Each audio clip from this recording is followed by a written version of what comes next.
प्रधानमंत्री नरेंद्र मोदी ने उत्तराखंड को पूरे वर्ष पर्यटन का केंद्र बनाने की आवश्यकता पर दिया जोर। कहा, शीतकालीन पर्यटन के माध्यम से आर्थिक सामर्थ्य को साकार करने में मिलेगी मदद। मुख्यमंत्री नायब सिंह सैनी गुरुग्राम में आयोजित सीआरपीएफ के दीक्षांत परेड समारोह में हुए शामिल। कहा, सीआरपीएफ पूरे समर्पण और बलिदान के साथ देश की सुरक्षा के लिए प्रतिबद्ध। मुख्यमंत्री ने प्रदेश के सरकारी विश्वविद्यालयों के कुलपतियों के साथ बैठक करके शिक्षा के क्षेत्र में किए जाने वाले सुधारों पर किया विचार विमर्श। राज्य में आईआईटी की स्थापना के लिए प्रस्ताव तैयार करके केंद्र को भेजने के लिए दिए निर्देश। और पानीपत में 9 मार्च को होने वाले नगर निगम चुनाव को लेकर प्रशासन ने तैयारियां की पूरी। 26 वार्डों के लिए होंगे 365 बूथ। अधिकारियों को सौंपी गई जिम्मेदारियां।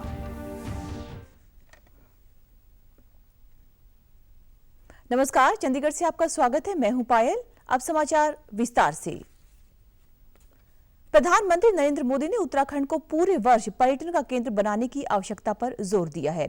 आज उत्तरकाशी के हर्षिल में एक जनसभा को संबोधित करते हुए उन्होंने राज्यों में शीतकालीन पर्यटन के महत्व का उल्लेख किया और कहा कि अब राज्य में पूरे वर्ष पर्यटन का मौसम रहेगा। प्रधानमंत्री ने कहा कि शीतकालीन के दौरान राज्य का प्राकृतिक सौंदर्य अपने चरम पर होता है, लेकिन उसी समय होटल तथा होम स्टे खाली रहते हैं। इस स्थिति को बदलने की जरूरत है।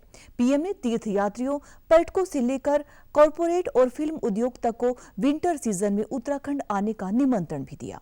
पीएम मोदी ने शीतकालीन तीर्थाटन पर्यटन पर जोर देते हुए कहा कि इसके माध्यम से उत्तराखंड के आर्थिक सामर्थ्य को साकार करने में बहुत बड़ी मदद मिलेगी। उत्तराखंड में 356 दिन का पर्यटन जरूरी है। उन्होंने कहा कि उत्तराखंड में पर्यटकों की संख्या तेजी से अब बढ़ रही है। 2014 से पहले 4 धाम यात्रा पर प्रतिवर्ष 18 लाख यात्री ही आते थे। अब हर साल 50 लाख से अधिक यात्री यहां पर आ रहे हैं। इस साल के बजट में 50 टूरिस्ट डेस्टिनेशन विकसित किए जा रहे हैं। इसके जरिए सरकार का प्रयास है कि उत्तराखंड के बॉर्डर वाले इलाकों में पर्यटक पहुंचे। उन्होंने उम्मीद जताई कि गौरीकुंड, केदारनाथ और गोविंद घाट हेमकुंड रोपवे परियोजनाओं से यात्रियों को सुविधा भी होगी। प्रधानमंत्री ने उत्तराखंड को विवाह समारोह के लिए भी एक आकर्षक राज्य के रूप में पेश किए जाने पर जोर दिया। तो 65 दिन के पर्यटन का विजन लोगों को दिव्य अनुभूतियों से जोड़ने का अवसर देगा। इससे यहां साल भर उपलब्ध रहने वाले रोजगार के अवसर विकसित होंगे। उत्तराखंड को विकसित राज्य बनाने के लिए हमारी डबल इंजन सरकार मिलकर काम कर रही है। 4 धाम ऑल वेदर रोड, आधुनिक एक्सप्रेसवे, राज्य में रेलवे, विमान और हेलीकॉप्टर सेवाओं का विस्तार 10 वर्षों में उत्तराखंड में तेजी से विकास हुआ है। इससे पहले प्रधानमंत्री ने मुखबा गांव में देवी गंगा के शीतकालीन मंदिर में पूजा अर्चना की। यहां उनका पारंपरिक ढंग से स्वागत किया गया। प्रधानमंत्री ने ट्रैकिंग और बाइकिंग रैलियों को भी झंडी दिखाकर रवाना किया। केंद्रीय रिजर्व पुलिस बल की गुरुग्राम स्थित अकादमी में आज 55वें बैच के राजपत्रित अधिकारियों के दीक्षांत परेड समारोह का आयोजन किया गया। 1 वर्ष का गहन परीक्षण प्राप्त करने के बाद 39 अधिकारी सीआरपीएफ का हिस्सा बने। इस समारोह में मुख्यमंत्री नायब सिंह सैनी ने मुख्य अतिथि के तौर पर शिरकत की। उन्होंने परेड का निरीक्षण किया और प्रशिक्षु अधिकारियों को सर्वश्रेष्ठ प्रदर्शन के लिए ट्रॉफी भी प्रदान की। इस अवसर पर संबोधित करते हुए मुख्यमंत्री ने कहा कि सीआरपीएफ का देश की सुरक्षा व्यवस्था में अपना महत्व होता है। यह बल सीमा सुरक्षा, आंतरिक सुरक्षा के साथ ही देश के प्रत्येक नागरिक को सुरक्षित बनाने के लिए प्रतिबद्ध है। उन्होंने कहा कि इस बल का कर्तव्य देश को सुरक्षित माहौल देने के साथ ही शांति व समृद्धि का संदेश भी देना है। सीआरपीएफ का अपना शानदार इतिहास है। इस बल ने साहस, समर्पण और एकता से अपनी अलग पहचान बनाई है। मुख्यमंत्री ने कहा कि सीआरपीएफ ने अपने कौशल और दक्षता के साथ नक्सलवाद और आतंकवाद से निपटने में बड़ी भूमिका निभाई है। उन्होंने विश्वास जताया कि नवनियुक्त अधिकारी इस चुनौतीपूर्ण कैरियर को पूरी लगन और देशभक्ति से निभाएंगे। उन्होंने कहा कि यह वर्दी नई पहचान नहीं है, बल्कि देश सेवा तथा बलिदान की भावना का प्रतीक है। परिचय देते हुए घरेलू मोर्चे पर सदा शत्रु को चुनौती दी है, चाहे नक्सलवाद ग्रस्त क्षेत्र हो, वामपंथी उग्रवाद हो अथवा आतंकवाद। हर विकट परिस्थिति में यही बल जिसे सबसे पहले याद किया जाता है। राष्ट्र की एकता और अखंडता की रक्षा के लिए बलिदान देने का अनूठा इतिहास रचा है।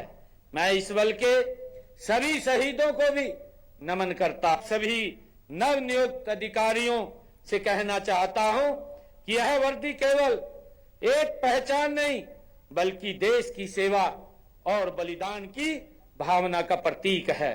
इसे पहनकर आपको न केवल गर्व होना चाहिए, बल्कि इसकी गरिमा को बनाए रखने के लिए निरंतर प्रयासरत रहना चाहिए। मुख्यमंत्री ने आगे कहा कि देश, संविधान तथा सम्मान हमारा सर्वोच्च कर्तव्य है। उन्होंने कहा कि प्रशिक्षण और मनोबल किसी भी सुरक्षा बल की रीढ़ होती है। उन्होंने बताया कि प्रदेश में सैनिक कल्याण के लिए सैनिक व अर्धसैनिक बोर्ड का गठन किया गया है। मुख्यमंत्री ने देश की सुरक्षा बलों में महिलाओं की बढ़ती हिस्सेदारी पर खुशी जताते हुए कहा कि प्रदेश में बेटियों को पुलिस में शामिल होने के लिए प्रोत्साहित किया जा रहा है। पुलिस बल में महिलाओं की संख्या 10 से बढ़ाकर 15% करने का हमारा लक्ष्य है। मजबूत करने पर बल दिया है, उनके तकनीकी उन्नयन, संसाधनों में वृद्धि और प्रशिक्षण सुविधाओं के विस्तार पर विशेष ध्यान। आपकी भूमिका सिर्फ अपराधियों को पकड़ने की नहीं है, आपको समाज में शांति, सद्भाव और सहयोग का माहौल भी बनाना है। हमने हरियाणा में भी बेटियों को पुलिस बल में शामिल होने के लिए प्रोत्साहित किया है।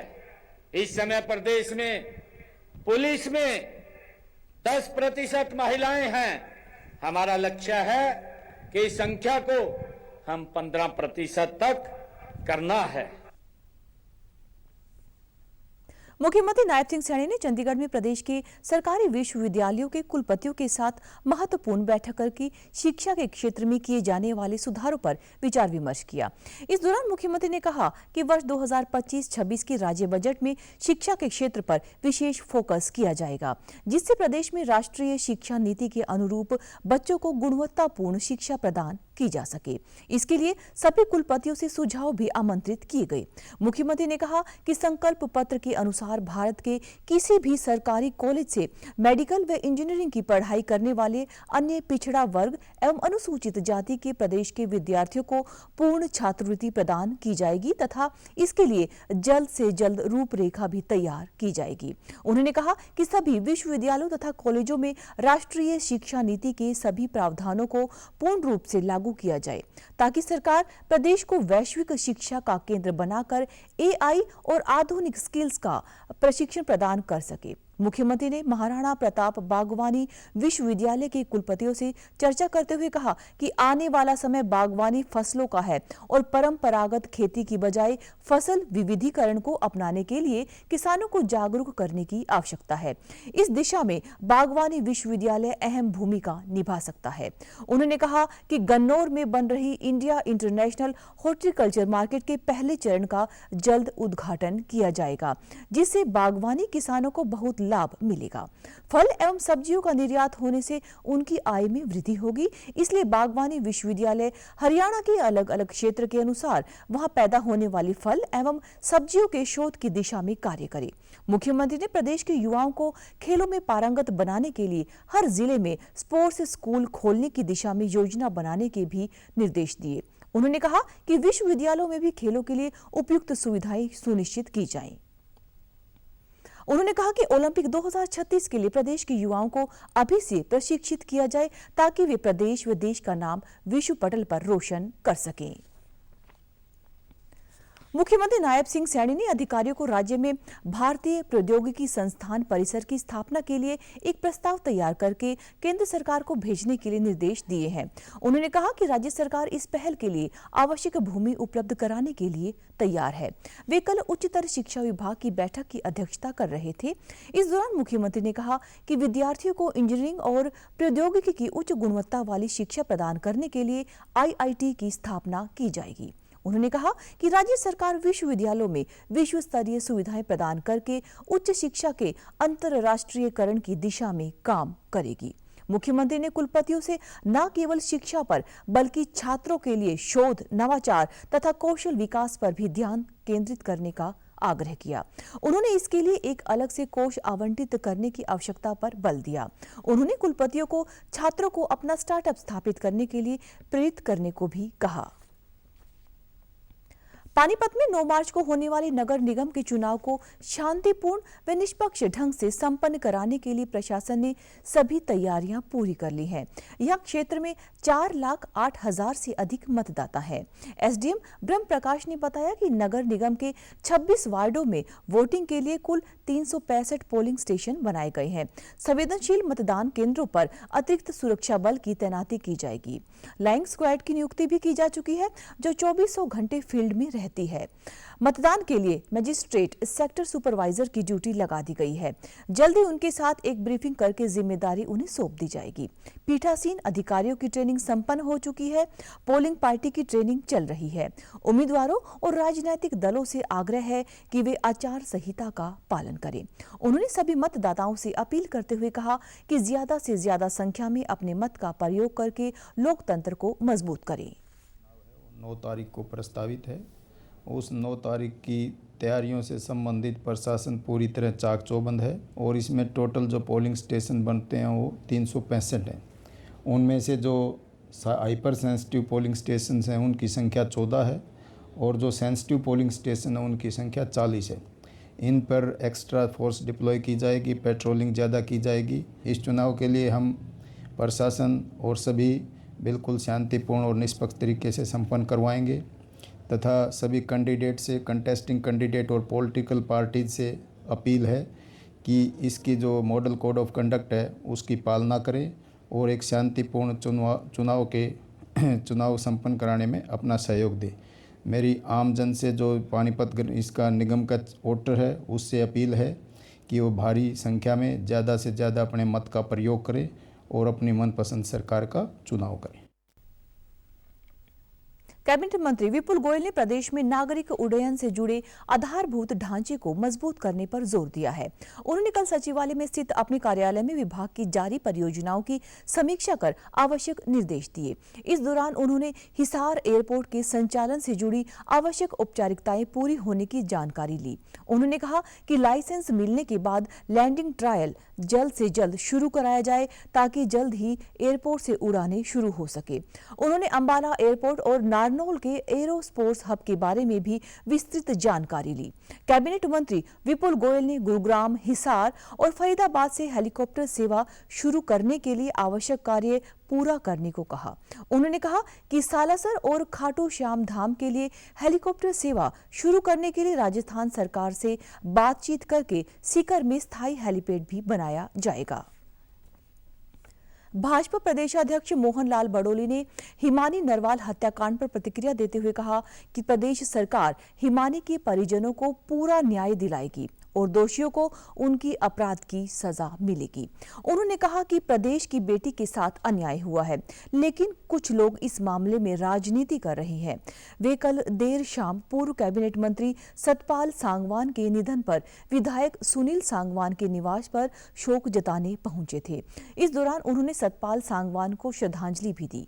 मीडिया से बातचीत करते हुए उन्होंने दिवंगत नेता सतपाल सांगवान को प्रदेश का एक बेहतर राजनेता बताया। उन्होंने कहा कि इस क्षति से पार्टी का बहुत नुकसान हुआ है।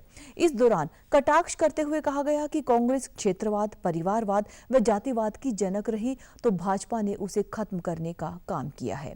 उन्होंने कहा कि प्रदेश भाजपा के जिलाध्यक्षों की सूची निकाय चुनाव के परिणाम आते ही जारी कर दी जाएगी। प्रदेश संगठन को लेकर भी प्रक्रिया जारी है। जिलाध्यक्षों की सूची के बाद इसकी घोषणा हो जाएगी। उन्होंने प्रदेश निकाय चुनाव में भाजपा की जीत को लेकर विश्वास जताया है और उनके जीवन से समाज को ताकत मिली है और उनके अनेक अनुयायी हैं जो उनकी कार्यशैली का अनुसरण करेंगे और समाज का और देश का अच्छे से किस प्रकार से भला हो उसके बारे में सोचते हुए आगे बढ़ेंगे। सभी मंडलों के चुनाव हमारे संपन्न हो चुके हैं। सभी बूथों के अध्यक्ष और उनकी टीम का गठन हो चुका है और इस निकाय चुनाव को लेकर कुछ समय के लिए रोक लगी थी और जैसे ही 9 मार्च को पानीपत के चुनाव होंगे उसके बाद 10 मार्च को से हम अपनी प्रक्रिया को शुरू करेंगे। हमारे जिलों के अध्यक्ष भी बनेंगे और जो चुनावी प्रक्रिया है प्रदेश के अध्यक्ष की भी वो सारी अपनी पूरी करेंगे। कांग्रेस अच्छी पार्टी है, पुरानी पार्टी है, बूढ़ी हो चुकी है और बूढ़ी पार्टी का किस प्रकार से बुढ़ापा होता है वो कांग्रेस उस बुढ़ापे की है।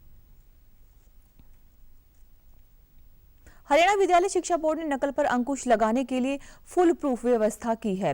बोर्ड के सचिव डॉक्टर मुनीश नागपाल ने बोर्ड परीक्षाओं के सुचारू संचालन को लेकर बोर्ड के उप सचिवों व सहायक सचिवों के साथ बैठक की और उन्हें इस व्यवस्था को लेकर विस्तार से दिशा निर्देश जारी किए। उन्होंने बताया कि सभी जिलों में नोडल अधिकारी तैनात कर दिए गए हैं और हर पल की रिपोर्ट प्राप्त करने की व्यवस्था सुनिश्चित की गई है। उन्होंने कहा कि बोर्ड के नोडल अधिकारियों को एक मशाल वाहक के तौर पर कार्य करना होगा ताकि गलत कार्य में शामिल लोगों पर नजर रखी जा सके। उन्होंने कहा कि परीक्षाओं को लेकर 3 बिंदुओं पर मुख्य रूप से फोकस होगा। पेपर लीक को कतई सहन नहीं किया जाएगा। दूसरा, परीक्षा केंद्रों के बाहर किसी भी सूरत में भीड़ इकट्ठा नहीं होनी चाहिए और तीसरा, नकल पर पूर्ण रूप से अंकुश लगाना होगा। उन्होंने बताया कि प्रदेश के सभी 22 जिलों में रूट चार्ट के साथ उड़ान दस्तों की तैनाती की गई है। प्रत्येक उड़ान दस्ता लगभग 6 परीक्षा केंद्रों का निरीक्षण करेगा और फोटोग्राफ नोडल अधिकारी को भेजना होगा। नोडल अधिकारी उच्च अधिकारियों को रिपोर्ट प्रस्तुत करेंगे। सभी नोडल अधिकारी परीक्षाओं के समापन होने तक अलॉट किए गए जिलों में ही ठहरेंगे और पूरी निगरानी करके रोजाना रिपोर्ट को प्रस्तुत करेंगे। उन्होंने कहा कि अगर किसी परीक्षा केंद्र के बाहर भीड़ नजर आती है तो उसका रिकॉर्ड तैयार करके उसे प्रेषित किया जाएगा ताकि तुरंत ही प्रभाव से परीक्षा केंद्र को रद्द किया जा सके। कहा कि नो क्राउड अराउंड सेंटर्स, जो सेंटर के चारों तरफ कोई भीड़ नहीं होगी। तीसरा यह है कि कोई नकल नहीं होगी। 3 बातों को हम हर हालत में सुनिश्चित करेंगे। इसमें पहला, पेपर लीक नहीं होंगे। दूसरा, सेंटर के आसपास भीड़ नहीं होगी। तीसरा, कि कोई किसी तरह की नकल नहीं होगी। नकल रहित 100% सुनिश्चित करेंगे और इसमें सभी असिस्टेंट सेक्रेटरी, डिप्टी सेक्रेटरी, इनको SOP बताई गई है कि जिस भी सेंटर पर परीक्षा होगी, ये सुबह उसमें हमने रूट चार्ट बनाया है कि जो भी फ्लाइंग स्क्वाड है उसका रूट चार्ट है। सुबह उनका रूट चार्ट होगा कि इस फ्लाइंग स्क्वाड ने ये 5, 6 या 7 सेंटर चेक करने हैं। तो उस रूट चार्ट पर वो फ्लाइंग स्क्वाड ये सुनिश्चित करेंगे, पहले उनको कन्वे करेंगे कि आज आपका ये रूट चार्ट है और आपने किसी एक सेंटर पर जाकर ये जो परीक्षाएं हैं इसकी ओपनिंग करानी है। खाटू श्याम धाम के लिए रेल की सुविधा शुरू करने से श्रद्धालुओं में खुशी की लहर है। रेलवे ने श्रद्धालुओं को देखते हुए कुरुक्षेत्र से अजमेर के मदार और मदार से कुरुक्षेत्र आने जाने के लिए विशेष मेला ट्रेन शुरू की है। कल रात लगभग 11 बजे यह ट्रेन कुरुक्षेत्र से कैथल रेलवे स्टेशन पर पहुंची तो खाटू श्याम बाबा के दर्शन करने के लिए जाने वाले श्रद्धालुओं के चेहरे खिल उठे और उन्होंने बाबा के जय घोष के साथ अपना सफर शुरू किया। यह मेला ट्रेन 18 मार्च तक प्रतिदिन कुरुक्षेत्र से वाया कैथल, नरवाना, जींद होते हुए मदार जाएगी और वहां से रोजाना वापसी करेगी। इस ट्रेन में 18 डिब्बे लगाए गए हैं जिनमें से 2 डिब्बों को आरक्षित रखा गया है। इस ट्रेन के माध्यम से अब कुरुक्षेत्र व कैथल जिले के यात्री आसानी से बाबा खाटू श्याम जा सकेंगे क्योंकि यह ट्रेन वाया रिंगस होते हुए मदार पहुंचेगी। सांसद नवीन जिंदल ने श्रद्धालुओं को बधाई देते हुए कहा कि वे इस सेवा का लाभ अवश्य उठाएं। इस मेला विशेष ट्रेन के संचालन पर श्रद्धालुओं ने अपनी खुशी जाहिर करते हुए रेलवे प्रशासन का आभार जताया। हमारी सरकार और रेल मंत्रालय ने हरियाणा के श्रद्धालुओं के लिए खाटू श्याम जी मेला विशेष ट्रेन शुरू की है। यह ट्रेन आज रात 9:30 बजे से 12 मार्च तक हर रोज़ कुरुक्षेत्र से कैथल और नरवाना, जींद, रोहतक होते हुए रिंगस जंक्शन से मदार जंक्शन तक जाएगी। कुरुक्षेत्र और कैथल जिलों के सभी श्रद्धालुओं से आग्रह है कि इस विशेष सेवा का लाभ उठाएं और श्री श्याम जी के पावन दर्शन अवश्य करें। जय श्री श्याम। तो श्रद्धालुओं में बहुत ही खुशी का माहौल है, क्योंकि जो ये ट्रेन है, जैसे हमारे 3 स्टेशन पड़ते हैं, कैथल, कलायत और पेवा रोड, तो सभी तीनों स्टेशनों के लिए और आसपास के जो कैथल के आसपास के गांव हैं उनको रिंगस जाने में जो परेशानी होती थी वो अब नहीं होगी, क्योंकि उनके लिए ये स्पेशल ट्रेन चलाई गई है। तो पहले क्या होता था कि यहाँ से जो यात्री थे वो 19/412 एक साबरमती एक्सप्रेस है गाड़ी, उससे जाते थे, तो वो यहाँ से रेवाड़ी जाते थे। रेवाड़ी से उसके बाद उनको रिंगस की ट्रेन पकड़नी पड़ती थी। लेकिन इस ट्रेन के चलने से ये हुआ है कि जो श्रद्धालु है वो डायरेक्ट यहाँ से कैथल से ट्रेन पकड़ेंगे और सुबह 4:47 पर अपने रिंगस उतर के वहाँ पर अपना दर्शन करेंगे, मेला का लाभ। कैथल शहर वासियों में खुशी की लहर है कि आज ये ट्रेन चली है और हम हमारे सांसद नवीन जिंदल जी का बहुत बहुत धन्यवाद करते हैं और हम उनसे रिक्वेस्ट करते हैं कि ये ट्रेन परमानेंट की जाए, जिससे कुरुक्षेत्र, कैथल, नरवाना, जींद, रोहतक और रास्ते में जो भी शहर आएंगे, शाम प्रेमियों के लिए खुशी की बात होगी, दर्शन करने में हमें सुविधा होगी। और बाबा ने कृपा करी ये ट्रेन, हम भी रिक्वेस्ट करेंगे नवीन जिंदल जी से कि ये ट्रेन भी कैथल से परमानेंट कर दे, क्योंकि कई भगत ऐसे होते हैं जो बजट की वजह से बाबा के दर्शनों को नहीं जा सकते, लेकिन इस ट्रेन में सिर्फ और सिर्फ 125 रुपये किराया लगा है, जिसमें हम बाबा के दर्शन भी करके 250 रुपये में दर्शन करके वापस आ सकते हैं। नारनौल में नशे के अवैध कारोबार के खिलाफ पुलिस ने बड़ी कार्रवाई को अंजाम दिया है। सीआईए महेंद्रगढ़ और साइबर सेल की पुलिस टीम ने करीब 159 किलो गांजा की पत्ती बरामद की है। इस मामले में 2 नशा तस्करों को गिरफ्तार भी किया गया है। जिला पुलिस अधीक्षक पूजा वशिष्ठ ने जानकारी देते हुए बताया कि जिले भर में अवैध नशे का कारोबार करने वालों के खिलाफ जिला पुलिस द्वारा कड़ी कार्यवाही की जा रही है।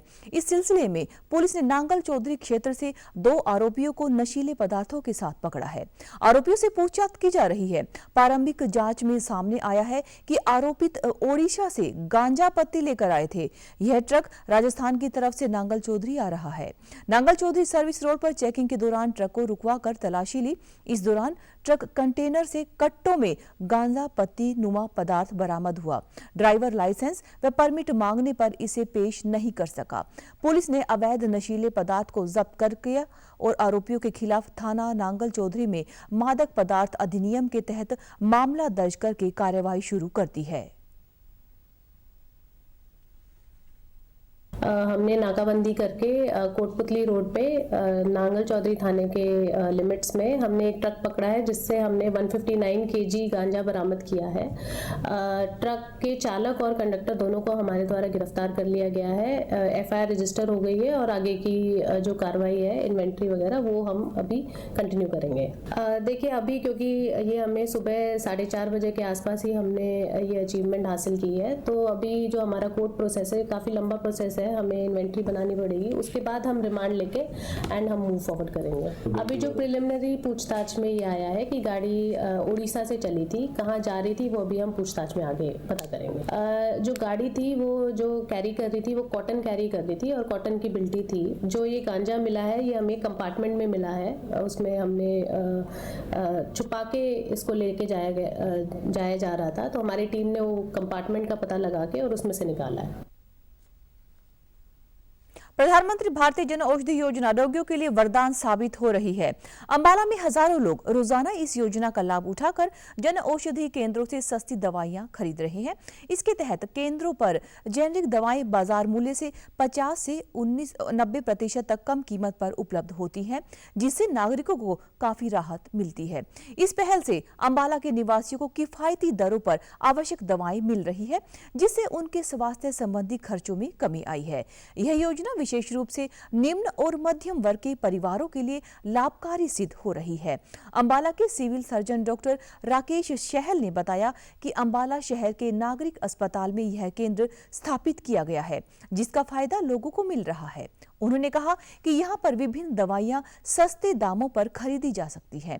यहाँ पर 400 से ज्यादा उच्च गुणवत्ता वाली जेनेरिक मेडिसिन उपलब्ध हैं। उन्होंने बताया कि अस्पताल के अंदर के पेशेंट और बाहर से आने वाले रोगी भी यहाँ से दवाइयाँ खरीद सकते हैं। सभी जो मरीज हैं वो एक जो बहुत उच्च क्वालिटी की मेडिसिन हैं और बहुत ही अच्छे रेट्स पे उपलब्ध हैं और जेनरिक मेडिसिन है और उनकी गुणवत्ता भी बहुत सही है। तो वो अंदर जो पेशेंट आते हैं सिविल हॉस्पिटल के या बाहर से भी कोई पेशेंट आके उससे खरीद सकता है। तो बहुत उपयोगी एक ये स्कीम है और इससे आम जन को, पेशेंट्स को और परिवारों को बहुत फ़ायदा होता है। Drug control officer Hemant Kumar ने बताया कि अंबाला कैंट तथा शहर में लगभग 15 प्रधानमंत्री जन औषधि केंद्र खोले गए हैं, जो कि 300 से ऊपर सस्ती दवाइयां और मिडिल उपकरण आम जन को उपलब्ध करवा रहे हैं। इससे आम जन को बहुत ही सुविधा हो रही है। ये सरकार का सराहनीय कदम है। और कैंट और शहर में लगभग 15 प्रधानमंत्री भारतीय जन औषधि केंद्र खोले गए हैं, जो कि 300 से ऊपर सस्ती दवाइयां व मेडिकल उपकरण आम जन को उपलब्ध करवा रहे हैं। इससे आम जन को बहुत ही सुविधा हो रही है और इस बारे सरकार का ये कदम बड़ा ही सराहनीय है। आम लोगों ने देश के प्रधानमंत्री नरेंद्र मोदी द्वारा शुरू की गई इस योजना का स्वागत किया है। उन्होंने बताया कि जेनेरिक दवाइयों की दुकानों से दवाइयां खरीद के आर्थिक लाभ हो रहा है। जेनेरिक दवाइयां खरीदने के लिए केमिस्ट की दुकान पर आए लोगों ने कहा कि सरकार का यह कदम गरीब बीमार लोगों के लिए बेहद हितकारी साबित हो रहा है। उन्होंने कहा कि वह लंबे समय से गंभीर बीमारी की दवाई खा रहे हैं और उनकी दवाई केमिस्ट की दुकान से काफी महंगी मिलती थी, लेकिन इस योजना के तहत खुली जेनेरिक दवाइयों से उन्हें काफी कम कीमत पर उपलब्ध करवाया जा रहा है, जिससे गरीब राहत के महसूस कर रहे हैं। तो पेशेंट हूँ, तो मैं ऐसे एक बार ऐसे आई दवाई लेने के लिए, दिखाने के लिए कि ये दवाई मुझे मिलेगी कि नहीं, पर उन्होंने मुझे अच्छी दवाई दी और मुझे साल भर हो गया खाते हुए, तो मुझे फायदा है। तो और रेट में भी काफी कम है, क्योंकि आम जो गरीब बंदा है वो दवाई उसकी पहुंच के बिल्कुल पास है कि वो दवाई ले सकता है। दवाई लेने आया था, तो यहाँ मैं कल फर्स्ट टाइम आया हूँ, तो यहाँ के पता चला भी बाहर से दवाई बहुत कम रेट में है। यहाँ मान लो हर एक बंदा खरीद भी सकता है दवाई यहाँ से। मैं यही कहना चाहूँगा भाई हर बंदा यहाँ से जरूर ले, बाहर से नहीं खरीद सकता, प्राइवेट मेडिकल से यहाँ से ले सकता है। यहाँ बहुत सस्ती दवाई है। 6 साल से करीब दवाई ले रहा हूँ। बाहर से दवाई थी 2500 की, यहाँ है 500 रुपये। दवाई सही है, कोई बाहर की दवाइयों से भी कोई ऐसी दिक्कत नहीं है, सेम दवाई है, पर बाहर 2500 में है तो यहाँ 500 है। नहीं, मोदी जी ने ये तो बहुत अच्छा कर रखा है गरीबों के लिए, क्योंकि हर एक कोई दवाई वो नहीं कर सकता इतनी महंगी। इटली के टूरेन में 8 मार्च से 15 मार्च तक special Olympic world winter games का आयोजन होगा, जिसमें भारत का 49 सदस्यीय दल हिस्सा लेगा।